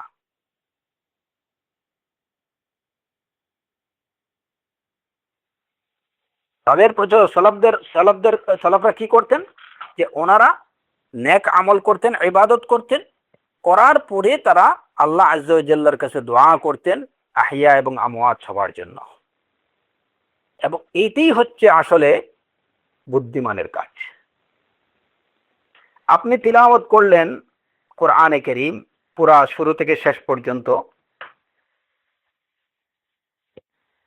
এরপরে আপনি আল্লাহ আযজা ওয়া জাল্লার কাছে এই নেক আমলের ওসিলা ধরে আপনার জীবিত এবং মৃত সবার জন্য আপনি আল্লাহর কাছে তাদের মাগফিরাতের জন্য, হিদায়াতের জন্য দোয়া করেন, নিজের জন্য দোয়া করেন। এখন যদি আপনি বিতরণ করতে শুরু করেন, যেটাকে বলা হয় বক্সাই দেয়া বা রেসানি করা বা ইসাল করা, পৌঁছে এখন কাকে কতটুকু, আপনার মৃত দাদাকে কতটুকু দেবেন আর দাদিকে কতটুকু দেবেন, হিসাব অনুযায়ী তো দাদি তো দাদার অর্ধেক পাবে। এখন ওইখানেও ভাগ বন্টন করে দিবেন, তারপরে কতটুকু দেবেন, আপনি নিজে কতটুকু পাইছেন সেটুকুই তো আপনি জানেন না কতটুকু দেবেন, আদৌ সব হইল কিনা সেটাও আপনি জানেন না। এ কারণে উফাউযু আমরি ইলাল্লাহ, আল্লাহর কাছে ছেড়ে দেয়া যে আল্লাহ আমি আমার জানা মতো এই নেক আমলটুকু আমি করছি, আমি তোমার কালামুল্লাহ, আমি তোমার তিলাওয়াত করছি, কালাম তিলাওয়াত করছি, কোরআন তিলাওয়াত করছি এবং তোমার সন্তুষ্টি লাভের উদ্দেশ্যে এই নেক আমলের ওসিলা দিয়ে আমি তোমার কাছে প্রার্থনা করছি, তুমি আমার মৃতদেরকে তুমি ক্ষমা করো, তাদেরকে তাদের প্রতি রহমত করো, আমাকে এবং আমার জীবিতদেরকে তুমি হিদায়াত দাও, আমাদেরকে তুমি সিরাতে মুস্তাকিমের উপরে সাবাত এবং ইস্তেকামা থাকার তৌফিক দাও। এই দোয়াগুলো হচ্ছে জামে এবং মানে। আর যে আমলগুলো করা ডিরেক্টলি, যে নওয়াফিলগুলো করা যায় মাইয়িতের জন্য, যেগুলো হাদিস দ্বারা প্রমাণিত, আপনি সেগুলো করেন। সাদাকা করেন, মাইয়িতের পক্ষ থেকে সাদাকা করেন, সাদাকা জারিয়া করতে পারেন আপনি, যে যে সাদাকার রিটার্নটা এটা অব্যাহত থাকবে, বেনিফিটটা অব্যাহত থাকবে। আপনি মাসাজিদগুলোতে আপনি সাদাকা করেন, মাদারিসে ইলমিয়া যেগুলো আছে, বিশুদ্ধ মাদারিসে ইলমিয়া যেগুলো আছে, দিনী শিক্ষাগার, এখানে বিশুদ্ধ দিন শিক্ষা দেওয়া হয়, আপনি সেগুলোতে সাদাকা করেন, সেটা আপনার মৃতদের জন্য সাদাকা জারিয়া হবে। আপনি মসজিদে সাদাকা করেন, সেটা বিশুদ্ধ মসজিদে, তুলনামূলক যেগুলোতে সুন্নাহ অনুযায়ী সালাত আদায় হয়, হ্যাঁ করেন, সাদাকা জারিয়া হবে। আপনি ইলমে দিন শিখার জন্য সাদাকা করেন, সেটা সাদাকা জারিয়া হবে, এর দ্বারা আপনারা মাইয়িত উপকৃত হবেন, এটা হাদিস দ্বারা প্রমাণিত। নিশ্চিত পন্থা অবলম্বন না করে, যে বিষয়টা সুনিশ্চিত যে এটা করলে আমার মাইয়িত উপকৃত হবেন, ওইটা না করে আপনি ডাউটফুল একটা বিষয় যে হতে পারে না হতে পারে, ওই সন্দেহপূর্ণ বিষয়ে যাওয়ার দরকারটা কি, আপনি কেন যাবেন? এটা বুদ্ধিমানের কাজ না। যদিও এই বিষয়ে এই যে একটা একটা হাদিস আছে, যেটা ইমাম ইবনে তাইমিয়া রাহিমাহুল্লাহ তিনি কি করছেন, এক লোক রাসূলুল্লাহ সাল্লাল্লাহু আলাইহি সাল্লামকে এসে বললেন যে ইয়া রাসূলুল্লাহ ইন্না লি আবাওয়াইনি ওয়া কুনতু আবুররুহুমা ফি হায়াতিহিমা ফাকাইফাল বিররু বা'দা মাউতিহিমা, যে আমি আমার বাবা মা জীবিত থাকাকালীন আমি তাদের তাদের প্রতি সদাচরণ করতাম, হ্যাঁ এখন তাদের প্রতি আমি কিভাবে এই সদাচরণটা প্রদর্শন করতে পারি, ওনারা মারা গেছেন। তো রাসূল সাল্লাল্লাহু আলাইহি সাল্লাম বললেন ইন্না মিনাল বিররি আন তুসাল্লি লাহুমা মা সালাতিক ওয়া তাসুমা লাহুমা মা সিয়ামিক ওয়া তুসাদ্দিক লাহুমা মা সাদাকাতিক, হ্যাঁ যে তুমি তোমার সালাতের সাথে তাদের জন্য সালাত পড়বা, তোমার সিয়ামের সাথে তাদের জন্য সিয়াম পালন করবা, তোমার সাদাকার সাথে তাদের জন্য সাদাকা করবা। এই হাদিস হাদিসুন মুরসালুন লা ইয়াসিহু, হাদিস এটা মুরসাল, এটা সহিহ হাদিস না। এটা দেখা যায় যে কোরআনে কারীম এই যে হাদিসের নামে যে বিষয়টা বর্ণিত আছে, এটা কোরআনে কারীমের ওই আয়াত এবং রাসূল সাল্লাল্লাহু আলাইহি ওয়াসাল্লামের অন্য হাদিসের বিপরীত। কোরআনে কারীমে আল্লাহ আযজা ওয়া জাল্লা বলছেন ওকুর রব্বিরহামহুমা কামা রাব্বায়ানি সগীরা, পিতামাতার জন্য দোয়া শিখিয়ে দিয়েছেন। আবু উসাইদ রাদিয়াল্লাহু আনহু থেকে বর্ণিত আরেকটা হাদিস, যে একজন লোক রাসূল সাল্লাল্লাহু আলাইহি সাল্লামের কাছে এসে জিজ্ঞেস করলো যে হাল বাকিয়া মিন বিররি আবাওয়াইয়া শাইআন আবুররুহুমা বিহি বা'দা মাউতিহিমা, যে আমার মা বাবার প্রতি সদাচরণ প্রদর্শনের কোনো কিছু বাকি আছে কি, যেটা তাদের মৃত্যুর পরে আমি তাদের প্রতি সেটা প্রদর্শন করতে পারি। রাসূলুল্লাহ সাল্লাল্লাহু আলাইহি সাল্লাম বললেন নাম, আসসালাতু আলাইহিমা ওয়াল ইস্তিগফারু লাহুমা ওয়া ইনফাযু আহদিহিমা মিন বা'দিহিমা ওয়া সিলাতুর রাহমাল্লাতী লা তুসালু ইল্লা বিহিমা ওয়া ইকরামু সাদিকিহিমা। আবু দাউদ এবং ইবনে মাজাহর হাদিস। এই হাদিসে দেখা যায় রাসূল সাল্লাল্লাহু আলাইহি সাল্লাম ওই লোকটাকে বলেন যে তুমি তোমার মা বাবার প্রতি রহমতের দোয়া করো, তাদের জন্য আল্লাহর কাছে ক্ষমা প্রার্থনা করো, তাদের যদি কোনো চুক্তি থাকে তাহলে সেটাকে তুমি বাস্তবায়ন করো, তুমি আত্মীয় স্বজনের সাথে, তাদের সম্পর্কিত আত্মীয় স্বজনের সাথে তুমি সিলা রাহমি করো, আর তাদের বন্ধু বান্ধব যারা আছেন তাদেরকে সম্মান করো। এই হচ্ছে তাদের প্রতি সদাচরণ প্রদর্শন বা তাদের প্রতি পুণ্য বা তাদের প্রতি তাদের মানে কল্যাণ লাভের উপায়। এই হাদিসে কিন্তু এই যে নিজের সিয়ামের সাথে সিয়াম, নিজের সালাতের সাথে সালাত আদায় করা, এগুলোর কথা বলা হয়নি। তো এই সব কিছুর ভিত্তিতে ইমাম ইবনে তাইমিয়া রাহিমাহুল্লাহ কথা যে এইভাবে কোরআন তিলাওয়াত করে সেটা বসায় দেয়া, এগুলা সালাফদের মধ্যে এই বিষয়গুলা প্রচলিত ছিল না, তারা আরোপ করেননি। সুতরাং ইসালে সওয়াবের জন্য যে কাজগুলো সুন্নাহ দ্বারা প্রমাণিত, আমরা কেবল সেগুলোর মধ্যেই সীমাবদ্ধ থাকব, আমরা এর বাইরে যাব না। না আমাকে আমি বাস আজকের আলোচনা আমি এখানেই শেষ করতে চাই। বিইজনিল্লাহ তাআলা যদি আল্লাহ সুবহানাহু ওয়া তাআলা তৌফিক দেন, তাহলে আমরা এই আলোচনায় যেটুকু পেলাম যে ইসালে সওয়াব কোন কোন বিষয় দ্বারা করতে হবে এবং এটা করা ঠিক আছে কিনা, ঠিক থাকলে কোন পর্যায়ে কতটুকু করা যায়, এই বিষয়গুলা কি হলো, ইনশাআল্লাহ আল্লাহ আযজা ওয়া জাল্লা যদি তৌফিক দেন, তাহলে পরবর্তী আলোচনায় আমাদের সমাজে প্রচলিত যে ইসালে সওয়াবের যে পদ্ধতিগুলো প্রচলিত আছে, সেগুলো কোরআন এবং সুন্নাহর দৃষ্টিতে কতটুকু ঠিক এবং কতটুকু বেঠিক, হানাফি বিশেষ করে হানাফি মাযহাব অনুযায়ী ইসালে সওয়াবকে হানাফি মাযহাবে কিভাবে দেখা হয়েছে এবং এ সম্পর্কে কি বলা হয়েছে, সে বিষয়ে পরবর্তী আলোচনায় যদি আল্লাহ সুবহানাহু ওয়া তাআলা তৌফিক দেন আমরা আলোচনা করব ইনশাআল্লাহ।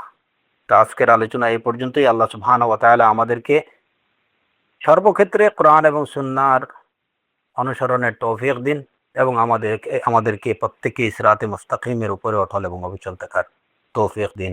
ওয়া আখিরু দাওয়ানা আনিল হামদুলিল্লাহি রাব্বিল আলামিন ওয়া সাল্লাল্লাহু আলা নাবিয়্যিনা মুহাম্মদ ওয়া আলা আলিহি ওয়া সাহবিহি আজমাইন।